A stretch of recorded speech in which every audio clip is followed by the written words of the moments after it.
Salut, donc dans cette vidéo on va faire une analyse du Forex, donc on va simplement analyser le marché du Forex pour pouvoir mieux trader durant la semaine. Donc on va analyser les principales paires du marché du Forex, et avant ça, je t'affiche simplement les différentes nouvelles économiques qu'on aura cette semaine, donc c'est uniquement les nouvelles les plus importantes. Donc on a notamment une décision de la Réserve fédérale américaine, et on a aussi d'autres nouvelles économiques importantes, donc elles sont affichées juste ici, et maintenant on va directement passer à l'analyse technique. Donc on va d'abord commencer par l'euro-dollar. Donc ce qu'on peut dire sur l'euro-dollar, c'est que on est toujours dans un triangle ici, donc un triangle symétrique. Donc le cours est comprimé entre les deux droites du triangle ici. Donc on voit qu'il a essayé de franchir la droite de tendance baissière, donc qui correspond à ce triangle symétrique ici, et donc le cours a essayé de le franchir à la baisse. Donc il a franchi cette droite ici qui correspond au triangle, mais il n'a pas franchi le niveau des 1,13 puisque le cours a clôturé au-dessus du niveau des 1,13. Et ça c'est important parce que si on avait clôturé en dessous, ça aurait voulu dire que le niveau de support ici au niveau des 1,13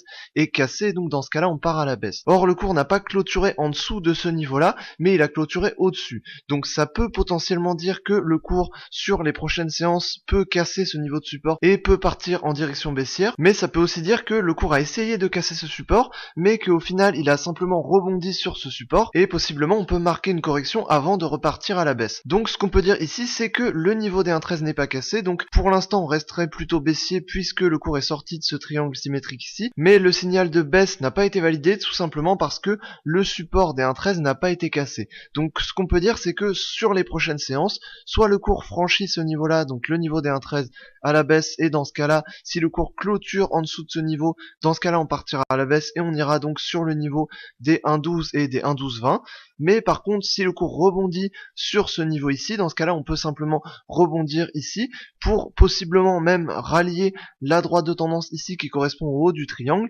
pour pouvoir ensuite soit continuer à la hausse, soit repartir à la baisse pour revenir sur ce support et ensuite possiblement le casser. Donc pour l'instant sur l'euro-dollar, je reste principalement baissier, simplement parce qu'on a cassé ce triangle ici, que le cours est clairement plus parti à la baisse que parti à la hausse, donc on reste principalement baissier. En plus de ça, il a quand même essayé de franchir ce niveau de support ici, donc clairement on reste baissier ici sur cette paire. Par contre, le signal de baisse n'a pas été confirmé, donc avant de prendre des positions à la baisse, je vais attendre de pouvoir confirmer vraiment un signal de vente précisément, puisque là on est passé sur ce support ici mais on n'a pas clôturé en dessous, donc ça c'est assez embêtant. Donc on va attendre que le cours confirme vraiment la baisse avant de partir directement à la baisse, et si le cours ne confirme pas la baisse, dans ce cas là on verra et on partira sans doute plutôt en range. Voilà, donc pour l'euro-dollar on reste quand même baissier, même si pour l'instant on est plutôt en neutre, donc le cours est plutôt dans un range, donc pour l'instant on resterait principalement légèrement baissier. Maintenant sur le cours GBP-USD, donc la livre sterling face au dollar américain, donc ce qu'on peut dire c'est que ici sur cette paire on est principalement baissier.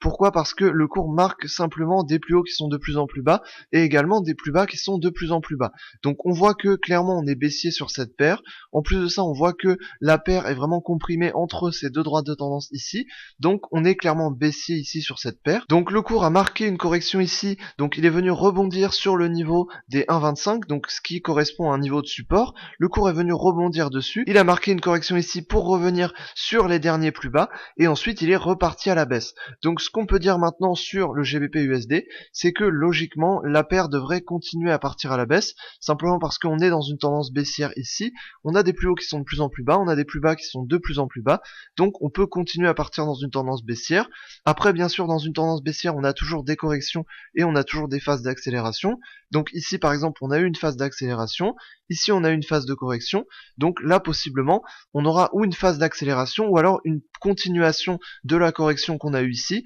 pour pouvoir ensuite partir dans une phase d'accélération à la baisse. Donc ce qu'on va attendre ici c'est d'avoir une confirmation pour pouvoir trader une phase d'accélération à la baisse, sachant que la paire est principalement baissière, donc on tradera simplement à la baisse sur cette paire. Ensuite sur l'USD-Yen, donc dollar américain face au yen japonais, donc ce qu'on peut dire c'est qu'on est toujours dans une tendance de fond qui est haussière ici. Maintenant la tendance commence à s'affaiblir un petit peu, simplement parce qu'on a des plus hauts qui sont de plus en plus bas ici, on le voit avec cette droite de tendance ici. Donc du coup ce qu'on peut dire c'est que comme le cours est ici, donc aux alentours de cette droite de tendance ici, on peut simplement dire que le cours peut baisser pour revenir donc sur le niveau des 113 ici, qui correspond à un niveau important, et même revenir sur cette droite de tendance ici, pour pouvoir donc rester entre ces deux deux droites de tendance. Donc pour l'instant le cours oscille entre ces deux droites de tendance, donc logiquement il y a plus de chances qu'il reste entre ces deux droites, donc logiquement le cours peut simplement baisser pour venir toucher la deuxième droite de tendance qui est à l'opposé. Donc du coup ce qu'on peut dire ici, c'est qu'on reste principalement neutre sur cette paire, donc on reste dans la tendance qui a été définie ici,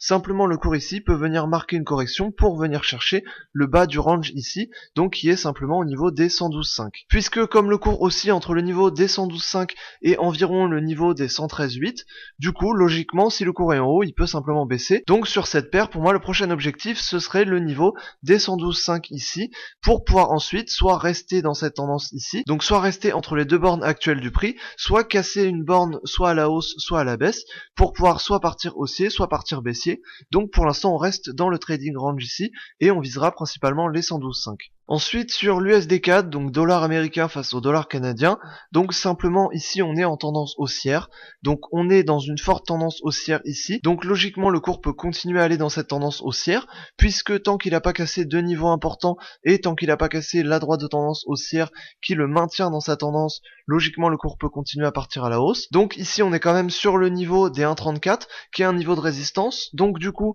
sur ce niveau de résistance on va voir si ce niveau est franchi à la hausse, dans ce cas là on partira encore plus à la hausse et on confirmera encore plus la tendance haussière actuelle. Mais par contre, si la droite de tendance ici est cassée, dans ce cas-là, le cours peut revenir sur le niveau des 1,33, et si le niveau des 1,33 est cassé, dans ce cas-là, on envisagera de partir soit dans une tendance neutre, soit dans une tendance baissière. Donc actuellement, pour l'instant, le cours reste principalement en tendance haussière. Donc l'obstacle ici, c'est le niveau des 1,34. Si le niveau des 1,34 est franchi à la hausse, dans ce cas-là, on partira encore plus à la hausse et on confirmera encore plus la tendance haussière. Mais pour l'instant, le cours semble rebondir sur ce niveau-là, donc pour l'instant on peut simplement venir rebondir sur la droite de tendance ici pour venir retester le niveau des 1,34 et ensuite le franchir à la hausse. Si le cours continue dans une tendance haussière, il n'y a pas de raison que le cours ne franchisse pas le niveau des 1,34, donc s'il le franchit on partira encore plus à la hausse, et s'il le franchit pas, soit il le franchira plus tard, soit on part dans une tendance neutre, soit dans une tendance baissière. Ensuite sur l'AUD, donc le cours dollar australien face au dollar américain, donc ce qu'on peut dire c'est que